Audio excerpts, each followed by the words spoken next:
చామంతి మొదలు మొక్కలు నాటినట్టయితే పెంచినట్టయితే దోమలు రాకుండా నివారించుకోవచ్చు. ఏ రాకుండా నివారించుకోవచ్చు? దోమలు.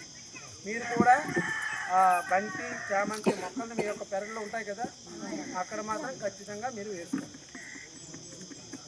అర్థమవుతుందమ్మా? మరి ఈరోజు మరి గతంలో కూడా మీ గ్రామానికి రావడం జరిగింది.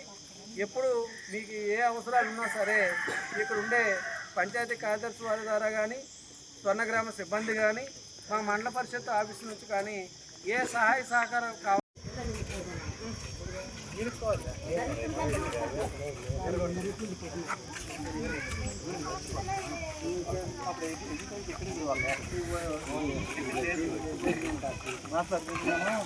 మాట్లాడుకున్నారా